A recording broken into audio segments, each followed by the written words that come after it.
Hello दोस्तों, नमस्कार। कैसे आप लोग? स्वागत है आपका न्यू स्टडी में। तो दोस्तों, हमारा राजनीति विज्ञान चल रहा है, पॉलिटिकल साइंस, जिनमें हम इंडियन कॉन्स्टिट्यूशन को देख रहे हैं। और जो इंडिया में जो भी एग्ज़ाम होती है, जहाँ से अगर पॉलिटिकल साइंस सब्जेक्ट है उसमें, तो वहाँ पर दोस्तों कहाँ से क्वेश्चन आते दोस्तों, उसको हम कर रहे हैं। बहुत ही इंपॉर्टेंट चैप्टर, जो कि दोस्तों जहाँ से क्वेश्चन बन सकते हैं, उन चैप्टर को दोस्तों हम क्लियर कर रहे हैं। तो आज दोस्तों हम भारतीय संविधान, जो कि इंडियन कॉन्स्टिट्यूशन है, उसका भाग जो है दोस्तों हम सीरियल वाइज पढ़ रहे हैं। तो संविधान के जो भाग है, जहाँ से क्वेश्चन बनते हैं, जो महत्वपूर्ण आर्टिकल है, उनको दोस्तों हम देख रहे हैं। तो आज दोस्तों हम देखने वाले हैं भाग 11, जो कि दोस्तों संघ और राज्य के बीच संबंध को बताता है। किसको बताता है? संघ और राज्य। दोस्तों शॉर्टकट में लिख रहा हूँ, संघ और राज्य के बीच संबंध, ये आप याद रखेंगे। मतलब संघ सरकार और राज्य सरकार के बीच संबंध है, उसको दोस्तों दिखाता है। ये दोस्तों अगर देखें तो अगर आर्टिकल 245 से ठीक 263 तक क्या है दोस्तों? संघ और राज्य के बीच संबंध है, वो दोस्तों भाग है। और दोस्तों इसके बाद में दोनों छोटे छोटे, मैंने बताया कि हम वहीं से करेंगे, वही आर्टिकल करेंगे जो कि दोस्तों मतलब कि एग्जाम में क्वेश्चन बनते हैं और जो काफ़ी इम्पोर्टेंट है। तो इसके बाद में हम जो करेंगे वो करेंगे भाग 12। भाग 12 में दोस्तों सब नहीं पढ़ेंगे हम। भाग 12 में जो है वित्तीय संपत्ति 20 से जुड़ा है दोस्तों, आप इतना याद रखेंगे। वित्तीय संपत्ति, संविदाएं और वाद, ठीक, ये दोस्तों उस भाग का नाम है। दोस्तों हमारे संविधान है, जो 22 भाग है, उनके दोस्तों नाम है। भाग 11 का नाम ये है संघ और राज्य के बीच संबंध, मतलब संघ सरकार और राज्य सरकार के बीच संबंध। और भाग 12 वित्तीय संपत्ति, संविदाएं और वाद। तो भाग 11 में दोस्तों जो हम महत्वपूर्ण आर्टिकल देखने वाले हैं, वो महत्वपूर्ण आर्टिकल है 249, ठीक। उसके बाद में अगर देखें दोस्तों तो 262, 263, ये दोस्तों हम महत्वपूर्ण आर्टिकल है जो कि देखने वाले हैं। भाग 12 में अगर देखें, ठीक, भाग 12 में अगर देखें दोस्तों, इसका अगर आर्टिकल जो कि दोस्तों यहाँ अगर देखें तो 264 से 300 तक ये भाग है, जो कि भाग 12 वित्तीय संपत्ति, संविदा और वाद। तो जो भाग 12 है दोस्तों, भाग 12 में कौन कौन सा आर्टिकल जो कि देखेंगे? 266 देखेंगे दोस्तों, 266 2 देखेंगे, जो कि इसको एक बोल सकते हैं। और 267 देखेंगे दोस्तों, 279 और 280, ये दोस्तों महत्वपूर्ण आर्टिकल है, काफ़ी इंपॉर्टेंट है और आपको समझना काफ़ी ज़रूरी है। दोस्तों इसको हम क्लियर करते हैं। देखिए दोस्तों, संघ और राज्य के बीच संबंध है, इसको हम क्लियर करें तो इसका सीधा सा मतलब होता है कि हमारे देश में दो प्रकार की सरकारें रहती है। एक तो केंद्र लेवल पर संघ सरकार है और एक राज्य में अपनी राज्य सरकार होती है। तो दोनों के बीच दोस्तों क्या हो? संघ सरकार राज्य के बीच क्या हो? आपसी तालमेल हो, मन मुटाव ना हो, विवाद ना हो। तो इसके बीच क्या है? दोनों के बीच संबंध बनाए रखने चाहिए। इसलिए दोस्तों क्या होता है कि दोनों देशों के बीचों को संबंध बनाए रखने के लिए, जो कि हम जानते हैं कि हमारे 3 प्रकार की क्या रहती है, जो कि सूचियाँ रहती है, संघ सूची, राज्य सूची, समवर्ती सूची। समवर्ती सूची पर क्या होता है कि संघ और राज्य दोनों कानून बना सकते हैं। तो 249 में ये बताया गया है कि जो समवर्ती सूची है उस पर कानून संघ और राज्य दोनों बना रही है। तो क्या होगा वहाँ पर कि जो समवर्ती सूची है, उस सूची पर कानून बनाने का अधिकार किसको होगा? हमारी संघ को होगा। और पूरे देश में क्या होगा? लागू होगा। जो कि एक कानून है, उसको राज्य सरकार भी बना रही है और संघ सरकार, जो कि केंद्र सरकार, वो भी बना रही है। लेकिन लागू कौन सा होगा? मान्य कौन सा होगा? क्योंकि केंद्र सरकार वाला होगा। क्योंकि दोस्तों क्या है कि वही सबसे बड़ी और पावरफुल, उसको ही बताया हमारे संविधान ने। दोस्तों वह लागू होगा और उसको दोस्तों राज्य को मानना होगा। अब ऐसी स्थिति में क्या होगा? विवाद उत्पन्न हो सकता है। तो दोस्तों पहले से डिफाइन किया गया। अब वो संघ और राज्य के बीच संबंध को और मजबूत करने के लिए, संबंध को बनाए रखने के लिए, क्योंकि दोस्तों संघ सरकार राज्य सरकार के बीच संबंध एक होंगे तभी क्या होगा? देश आगे बढ़ेगा, ठीक। नहीं तो दोस्तों टकराव होता रहेगा तो कैसे आगे बढ़ेगा? क्योंकि केंद्र का कानून राज्य ने अपने राज्य में लागू नहीं होने देगा और राज्य कानून बनाएगा तो संघ बीच में आ जाएगा। तो दोस्तों ऐसी स्थिति में दोनों के बीच आपसी तालमेल होना बहुत जरूरी है। तो इसके लिए दोस्तों ये भाग है जो कि काफ़ी इंपॉर्टेंट है, संघ और राज्य के बीच संबंध। इसको दोस्तों हम देखते हैं। तो देखिए, संघ और राज्य के बीच संबंध कितने प्रकार से हो सकते हैं? 3 प्रकार से हो सकते हैं। एक देखिए विधायी संबंध, विधायी संबंध दोस्तों, ठीक। विधायी संबंध के बाद में प्रशासनिक संबंध, ठीक। उसके बाद में अपन देखें दोस्तों तो वित्तीय संबंध, ये 3 संबंध दोस्तों होते हैं। देखिए, विधायी संबंध का मतलब ये आर्टिकल 249 से समझ लो कि मतलब कानून जो कि केंद्र में कानून बनेगा वो किसके लिए बनेगा, राज्यों में लागू होने के लिए तो बनता है। केंद्र का अपना क्या है दोस्तों, अपना कुछ भी नहीं है, वो राज्य के ऊपर क्या है, एक हेड है। दोस्तों क्या है, जो केंद्र कानून बनाएगा वो कहाँ लागू होगा, राज्य में लागू होगा। तो इन दोनों के बीच संबंध क्या हो, अच्छे से बने रहे, इसलिए पहले शक्तियों का पहले डिफाइन किया गया कि जो भी केंद्र में कानून बने वो राज्य मान ले आसानी से, मतलब उसको मान्य कर ले। तो मान्य कब करेगा, जब दोनों के बीच संबंध काफ़ी अच्छे होंगे। तो उसको दोस्तों यहाँ पर बताया गया है कि केंद्र और राज्य के बीच संबंध को और बेहतर बनाया जाए दोस्तों, उसके लिए क्या है, कानून बन सकते हैं। तो कानून जो भी बनेगा वो राज्य में लागू होगा। तो ये विधायी है, मतलब दोस्तों केंद्र कानून बना रहा है, राज्य में लागू कर रहा है, तो दोनों के बीच संबंध को तो दिखा रहा है, संबंध मजबूत है, संबंध काफ़ी अच्छे हैं सरकार के बीच। प्रशासनिक संबंध, जो कि हम जानते हैं कि जो उच्च पद की भर्ती है, जो बड़े बड़े सरकारी पद होते हैं, जो प्रशासनिक अधिकारी, उनकी नियुक्ति यूपीएससी संघ लोक सेवा आयोग करता है, जो कि केंद्र का है। दोस्तों क्या है कि वो 3 प्रकार की ऐसी सर्विसेज रहती है, जैसा कि हम देखते हैं। तो एक आईएएस हुआ, ठीक, एक आईपीएस हुआ और एक आईएफएस हुआ, ठीक। ये 3 सर्विस ऐसी रहती है जो केंद्र सरकार चुनता है, वेतन भत्ते भी केंद्र सरकार देता है, लेकिन ये कार्य कहाँ करती है, राज्यों में करती है। तो ये दोस्तों दिखाता है, केंद्र और राज्य के बीच संबंध को दिखाता है कि केंद्र के चुने हुए व्यक्ति राज्य सरकार के लिए काम करते हैं, मतलब दोनों के बीच क्या है, वो मतलब केंद्र सरकार राज्य के बीच मतलब बिल्ड कर रहे हैं पावर, एक कर रहे हैं, दोनों को जोड़ रहे हैं केंद्र और राज्य के बीच। तो ये दोस्तों आईएएस आईपीएस ऐसी अखिल भारतीय सेवा, इसको ऑल इंडिया सर्विसेज बोला जाता है। ये दोस्तों केंद्र और राज्य के बीच को संबंध को दिखाती है, फिर दोनों के बीच संबंध है। तीसरा दोस्तों वित्तीय संबंध। वित्तीय संबंध जो कि हम जानते हैं, जैसे जो कि टैक्स लगता है केंद्र सरकार का, जो कि टैक्स हम देते हैं या सरकार लगाती है, तो वो कहाँ जाता है, केंद्र में ही जाता है। अब दोस्तों टैक्स राज्यों से वसूल कर केंद्र सरकार में जा रहा है, तो ये क्या दिखा रहा है, ये दिखा रहा है केंद्र सरकार और राज्य सरकार के बीच संबंध को, क्योंकि दोस्तों ये क्या है, केंद्र और राज्य के बीच मतलब मजबूती को दिखा रहा है, ठीक। दोस्तों दोनों के बीच एक है और दोनों के बीच काफ़ी तालमेल बना रहा है अच्छे से। इसलिए दोस्तों ये तीनों प्रकार की जो कि विधायी संबंध, जो प्रशासनिक संबंध, वित्तीय संबंध जो कि बताए गए हैं कहाँ पर, हमारे संविधान के भाग 11 में, ठीक। दोस्तों ये हमारे जो समवर्ती सूची है, जो कि आर्टिकल 249 में जिक्र किया गया है। ऐसा आ सकता है कि आर्टिकल 249 में किसका जिक्र किया गया है, जिसके तहत क्या होता है कि जो केंद्र सरकार है वो कानून बना सकती है समवर्ती सूची पर और राज्यों में लागू हो सकती है, तो आर्टिकल 249, ठीक। अब दोस्तों 252 में अगर देखें तो नदी, जो कि नदी रहती है, नदी जल विवाद, जो कि दोस्तों क्या है कि अगर एक राज्य की नदी दूसरे राज्य में जा रही है और वहाँ पर क्या है, विवाद हो रहा है राज्यों के बीच, तो फिर क्या होगा, वहाँ सुलह करानी होगी, सुलह के लिए, ठीक। अब दोस्तों क्या होगा, सुलह होगी जब भी तो क्या होगा, आगे बढ़ेगा, मतलब उसका विवाद का निपटारा करना पड़ेगा। तो उसका जिक्र दोस्तों यहाँ पर किया गया, संघ और राज्य के बीच केंद्र सरकार क्या होगी, अब केंद्र का क्या जिम्मेदारी रहती है, केंद्र की जिम्मेदारी रहती है क्या, सबको एक रखना, सबको समान रखना। तो उसके लिए फिर अंतर्राज्य की, ठीक, अंतर्राज्य की परिषद, इसका दोस्तों यहाँ पर जिक्र किया गया है आर्टिकल 263 में। दोस्तों 3 ही आर्टिकल आपको याद रखना है। कानूनी जो कि आर्टिकल 249 में मतलब केंद्र सरकार अपने नियम कानून राज्यों में लागू कर सकती है। 200 मतलब नदी का जो जल विवाद होता है उस पर अपना क्या कर सकती है, मत दे सकती है। और अंतर्राज्य की परिषद जो कि वर्ल्ड की परिषद जो कि हम जानते हैं, वहाँ पर दोस्तों 3 आर्टिकल भाग 11 में काफ़ी इंपॉर्टेंट है। तो केंद्र सरकार और राज्य सरकार के बीच संबंध को मजबूती को दिखाता है और क्या क्या होता है दोस्तों, उसको दोस्तों ये भाग दिखाता है, ठीक। भाग 11 इसमें दोस्तों ज़्यादा इंपॉर्टेंट नहीं है, जो खास था मैंने बता दिया। अब भाग 12 आते हैं, जो कि वित्तीय संपत्ति संविदा और वाद, जो कि आर्टिकल 264 से 300 के बीच है।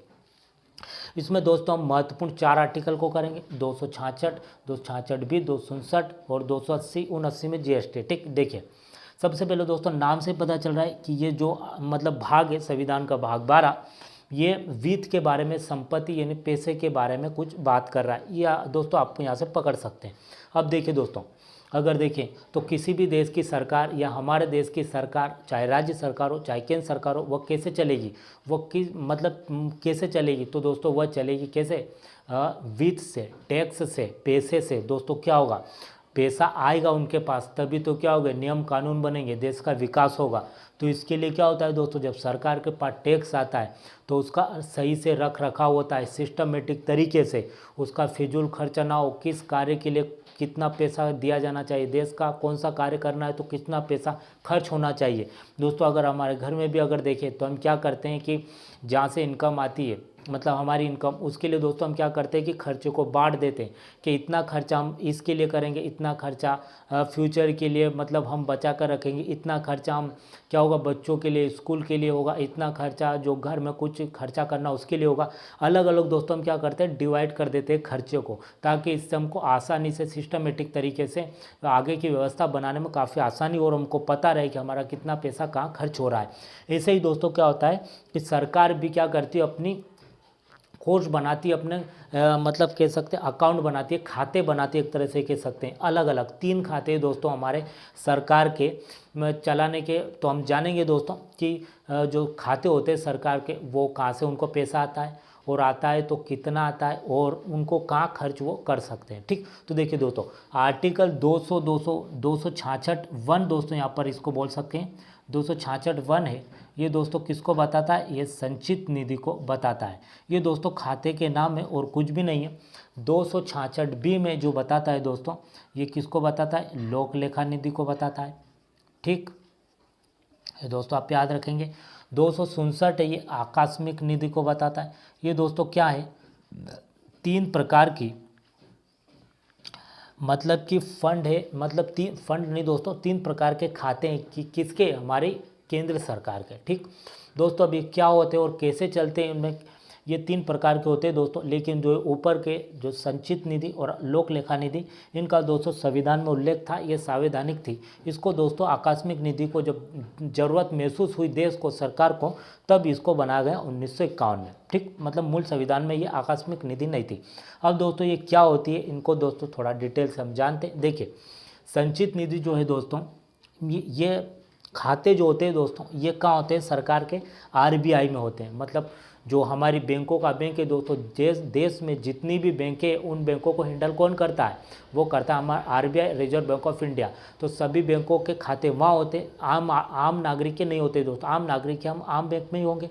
आरबीआई में दोस्तों ये खाते होते हैं सरकार के, और जितनी देश की जितनी बैंकें उनके खाते आरबीआई में होते हैं, जो कि 1935 के अधिनियम के तहत 1949 में बनी थी। और वहाँ पर दोस्तों जो कि दिल्ली में, ठीक, आरबीआई, उसमें दोस्तों सरकार के तीनों खाते वहाँ मौजूद होते हैं। देखिए तो संचित निधि में कौन सा पैसा आता है दोस्तों, इसको हम देखते हैं। देखिए संचित निधि में जो हम टैक्स, जो सरकार टैक्स लगाती है दोस्तों, जो कि इनकम टैक्स हुआ, कॉरपोरेट टैक्स हुआ, ये दोस्तों संचित निधि में जाता है। ठीक, उसके बाद में दोस्तों जो जैसे कि हमारा कोई दोस्त है या रिश्तेदार है, हम उनको क्या करते हैं, अगर ज़रूरत है उसको पैसे की तो हम उधार देते हैं। उससे क्या होता है, हमारे संबंधी बने रहते हैं और वो हमको ब्याज भी देता है, तो हमको फ़ायदा ही हो रहा है। ऐसे ही दोस्तों देशों में भी होता है, एक देश को ज़रूरत है तो दूसरा देश उसको ब्याज देता है, उसको मतलब ऋण देता है। तो ऐसे ही दोस्तों क्या होता है कि एक देश दूसरे देश को ब्याज देता है, तो उसमें अगर हमारे देश ने दिया है तो वहाँ से भी हमको ब्याज आएगा। तो वह जो पैसा जो टैक्स का पैसा आया और जो ऋण का जो पैसा आया है, वही दोस्तों यहाँ पर आता है हमारी संचित निधि में। ठीक, ये दोस्तों आपको पता चल गया होगा कि संचित निधि में कौन सा पैसा होता है। मतलब वैसा पैसा होता है दोस्तों जो सरकार को फिर किसी को देना नहीं होता है, वह जैसे ही कोष में आ जाता है दोस्तों, वह फिर सरकार का हो जाता है, उसको किसी को नहीं देना होता है, वह फिर आ जाता है, गवर्नमेंट का ही हो जाता है। अब देखिए पैसा तो आ गया, अब वो खर्चा कैसे होगा। खर्चा दोस्तों 2 प्रकार से होता है। एक तो सामान्य खर्चा होता है, जो कि दोस्तों देश के विकास के लिए, कोई भी विकास का कार्य करना है, कोई भी योजना बनानी है, उसमें दोस्तों खर्चा होगा, जो कि दोस्तों देश का विकास कैसे होगा, पैसा खर्चा होगा तभी तो होगा। उसके बाद में दोस्तों अगर देखें तो जो वेतन दिया जाता है दोस्तों, ये वेतन कौन सा होता है। देखिए दोस्तों जो बड़े बड़े पद होते हैं, जैसे राष्ट्रपति का पद हुआ, उपराष्ट्रपति का पद हुआ, लोकसभा अध्यक्ष हुआ, हमारा केग हुआ, मुख्य निर्वाचन आयुक्त हुआ, हमारा चीफ जस्टिस ऑफ इंडिया, मुख्य अगर न्यायाधीश हुआ, वो दोस्तों बड़े बड़े पद है, उनकी भी जो वेतन भत्ते दोस्तों वो संचित निधि के द्वारा ही दिए जाते हैं। ठीक दोस्तों, ये आपको समझ में आ गया होगा पैसा कहाँ से आता है, टैक्स से आता है, और जो हम ब्याज देते हैं दूसरे देशों को वहाँ से आता है। ऐसा पैसा जो क्या होता है कि हम सरकार खुद रख सकती है और दूसरे को देना नहीं है, वो हो जाता है, अपना ही हो जाता है। वहाँ से दोस्तों एक तो खर्चे के लिए जो विकास के लिए, और एक वेतन भत्ता जो कि बड़े बड़े पद होते हैं प्रशासनिक, उनके वेतन भत्ता यहाँ से दिया जाता है संचित निधि से। ठीक, अब दोस्तों एक होता है लोक लेखा निधि। इसमें दोस्तों ऐसा पैसा होता है जो वापस करना होता है। ठीक, वापस करना होता है दोस्तों। इसका क्या मतलब होता है, ये भी दोस्तों खाते, ये मैंने बताया तीनों खाते आरबीआई में जो कि हमारे होते हैं अलग अलग, जो कि लोक लेखा निधि में दोस्तों वापस करना होता है। वापस कैसे करना होता है, जैसे कि हम देखते हैं दोस्तों, जो बैंक में हम पैसा मतलब जमा करते हैं, वो हम थोड़े समय के लिए तो करेंगे नहीं, ज़्यादा समय के लिए ही करेंगे, और हमको ज़रूरत होगी तब निकालेंगे। ऐसे ही दोस्तों जो बैंक है, ये जितनी भी बैंक है देश की, ये पैसा इकट्ठा हो जाने पर सारी बैंकें आरबीआई में पैसा जमा करती है, जो कि दोस्तों इकोनॉमी पढ़ेंगे उसमें हम आरबीआई को काफ़ी अच्छे से बताऊँगा, तो आपको काफ़ी अच्छे से पता चल जाएगा, और शायद आपको थोड़ा बहुत तो पता भी होगा।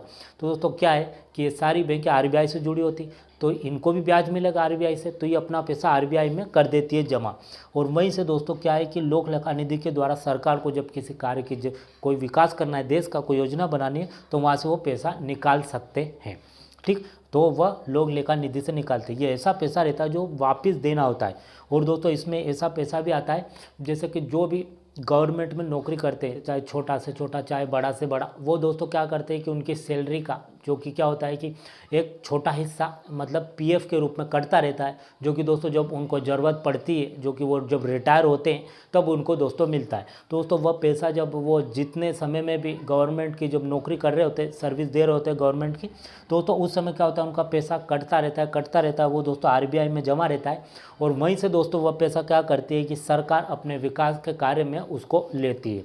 लेकिन ये दोस्तों पैसा वापस देना पड़ता है, जो कि हम जानते हैं, जो कि दोस्तों आरबीआई में जो पैसा व्यक्ति जमा करता है तो वो मतलब फिर निकालने के लिए ही करता है दोस्तों, अब ऐसा तो नहीं हमेशा मारी जाएगा, तो वह पैसा भी देता है। और जो गवर्नमेंट का जो व्यक्ति है दोस्तों, वह जब रिटायर होगा तब भी उसको पैसा मिलेगा, तो ऐसा पैसा रहता है जो सरकार को वापस देना होता है। लेकिन क्या होता है कि इससे भी उनका कार्य खर्चा जो कि देश का विकास की योजना है, इससे भी बना सकते हैं जब भी उनको पैसे की ज़रूरत पड़ती है। ठीक है दोस्तों, तो ये ऐसा पैसा रहता है जो वापस देना होता है, ये वापस नहीं देना होता है। अब दोनों दोस्तों ये जो दोनों कोष रहते हैं, दोनों दो खाते हैं सरकार के, संचित निधि और लोक लेखा निधि, ये दोस्तों प्रक्रिया के द्वारा पैसे निकाले जा सकते हैं, ऐसे नहीं निकाले जा सकते। जैसे कि अगर आपको लगता होगा कि किसी की भी सरकार बनती है केंद्र में और वह सीधा आरबीआई में जाएगा और बोलेगा कि हमारी सरकार है हमको पैसा दो, तो दोस्तों आरबीआई नहीं देंगे, वो मना कर देंगे। दोस्तों क्या होता है कि इसके लिए प्रक्रिया होती है, इसके लिए विधि बनती है, जो कि आप जानते हैं कि जो हमारा धन विधेयक है उसके द्वारा अगर देखें तो विनियोग विधेयक मतलब तैयार किया जाता है, उसमें पूरी प्रोसेस होती है दोस्तों। वो विधेयक आता है, फिर वो पास होता है संसद में, राज्यसभा लोकसभा, फिर राष्ट्रपति के हस्ताक्षर होते हैं, कानून बनता है, उसके बाद में फिर पैसा निकलता है दोस्तों। तो ये दोनों ऐसी इसकी लंबी प्रोसेस है दोस्तों, क्या इसमें टाइम लग सकता है। अब दोस्तों ऐसी स्थिति आ सकती है कि देश में कोई आपातकालीन स्थिति आ गई, मतलब कोई पैसे की तंगी आ गई, देश में काफ़ी ज़रूरत पड़ गई पैसे को, हो सकता है आर्थिक स्थिति एकदम देश की ख़राब हो जाए, तो इस स्थिति में दोस्तों इन दोनों निधि से, दोनों अगर निधि से पैसा निकालने जाएंगे तो काफ़ी टाइम लगेगा, क्योंकि दोस्तों इसमें क्या है संसद में जाएगा, फिर वो बिल होगा, फिर पास होगा, तो काफ़ी टाइम लग जाएगा। ऐसे में देश की स्थिति और बिगड़ सकती है। तो ऐसे में दोस्तों एक आपातकालीन स्थिति के समय तुरंत पैसा निकाला जा सके, क्या है तुरंत पैसा निकाला जा सके और देश को जो स्थिति है उससे उबारा जा सके, तो ऐसे में इस निधि का भी दोस्तों यहाँ पर बताया गया, जो कि दोस्तों मैंने बताया कि हमारा संविधान काफ़ी अच्छा बना है और काफ़ी सोच समझ कर बनाया गया दोस्तों। उसमें ये आप देख सकते हैं, आपको भी पता चल रहा होगा कि हर स्थिति को देखते हुए बनाया गया कि किस समय कौन सी स्थिति आ सकती है। दोस्तों आपातकालीन के समय क्या होता है कि इसका उपयोग किया जाता है जिस एक समय, और दोस्तों इसमें जो मतलब कि पावर किसके पास होती है, तो हमारे राष्ट्रपति के पास होती है, जो कि हम जानते हैं कि जो आपातकालीन की स्थिति के समय जो कि फाइनेंशियल मतलब कि इमरजेंसी लगानी होती है आपातकालीन, वो दोस्तों राष्ट्रपति के हाथ में ही होती है, जो कि दोस्तों राष्ट्रपति अपनी मर्जी से कुछ नहीं करते, जो कि हम जानते हैं कि वो मंत्रिपरिषद कहेंगे तभी दोस्तों राष्ट्रपति अपनी वीटो पावर का इस्तेमाल करके आपातकालीन स्थिति के दौरान आकस्मिक निधि से पैसे निकाल सकते हैं। अब दोस्तों ये पहले मूल संविधान में नहीं था, 1951 में जोड़ा गया, जब ऐसा महसूस किया देश ने कि ये एक ऐसी निधि भी होनी चाहिए जब ज़रूरत हो तब भी क्या हो हम इसको निकाल सकें। दोस्तों ये आकस्मिक निधि इसमें दोस्तों जब बनी थी तो 50 करोड़ का था कि 50 करोड़ इसमें रखे रहने ही चाहिए, जब ज़रूरत होगी तब निकालेंगे, लेकिन दोस्तों अब वर्तमान में 500 करोड़ कर दिया गया है। ये दोस्तों एक तरह से कह सकते हैं कि एक ऐसा सुरक्षित रखे जाते हैं, पैसे एक खाता रहता है उसमें दोस्तों क्या ज़रूरत पड़ती है जब निकाल सकते हैं। बेसिकली दोस्तों ऊपर की 2 निधि में इसमें मतलब कि प्रोसेस चलती है सारी, तब पैसा निकाल सकते हैं और इसमें तुरंत निकाला जा सकता है। राष्ट्रपति अपनी वीटो पावर का इस्तेमाल करके निकाल सकते हैं और देश में ज़रूरत पड़ती है तो विकास का कार्य किया जा सकता है। अब दोस्तों ये आपने संचित निधि, लोकलेखा निधि, आकस्मिक निधि को समझ लिया है। अब बढ़ते हैं आगे। तो जो जीएसटी है दोस्तों हमारा, जीएसटी आपने सुना होगा, गुड सर्विसेज एंड टैक्सेस, ये दोस्तों वही है। जीएसटी को दोस्तों 279 में रखा गया। ये दोस्तों इकोनॉमी का टॉपिक है दोस्तों, अगर यहाँ हम करेंगे तो काफ़ी बड़ा हो जाएगा इसको दोस्तों, तो इकोनॉमी जब आएगा तो मैं आपको काफ़ी अच्छे से समझाऊंगा। अब दोस्तों वित्त आयोग है, जो कि वित्त आयोग आपको पता होगा कि वित्त आयोग का क्या काम है। नाम है दोस्तों, पता चल रहा है कि जो हमारे टैक्स लिए जाते हैं, जो कि दोस्तों हम टैक्स कहाँ से वसूलते हैं, राज्य से वसूलते हैं। जो टैक्स वसूला जाता है राज्य से दोस्तों, ये क्या करता है, वित्त आयोग में कुछ सदस्य रहते हैं जो क्या करते हैं कि राष्ट्रपति क्या करते हैं, उनको नियुक्त करते हैं। जैसे कि मैंने बताया कि देश के जितने भी बड़े बड़े पद हैं वो दोस्तों राष्ट्रपति ही नियुक्त करते हैं, क्योंकि सर्वोच्च पद उनका ही है दोस्तों, वही नियुक्त करते हैं। तो उसमें कुछ व्यक्ति रहते हैं। अब इसमें दोस्तों चाहे जिसको नहीं लिया जाएगा, जो ज्ञानी होते हैं, जो अर्थशास्त्र का ज्ञान रखते हैं, जो हाई कोर्ट के जज के बराबर अपनी योग्यता रखते हैं और जो वित्त मामले के जानकार होते हैं विशेष, उनको दोस्तों इसमें लिया जाता है। इसमें एक अध्यक्ष, उपाध्यक्ष भी रहते हैं और कुछ सदस्य रहते हैं। वो क्या करते हैं दोस्तों, हर 5 वर्ष में इनका गठन होता है।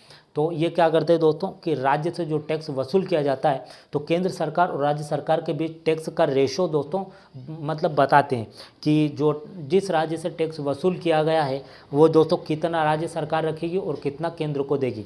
दोस्तों ये इसमें अगर देखें तो इसके वित्त मंत्री दोस्तों, आपने सुना होगा कि वित्त मंत्री जो कि वित्त आयोग के जो हेड रहते हैं, ठीक, जो कि अभी फिलहाल में अगर देखें तो कौन है अभी वित्त मंत्री, निर्मला सीतारमण, जो कि आपने नाम सुना होगा दोस्तों, वही इनके हेड है वित्त मंत्री।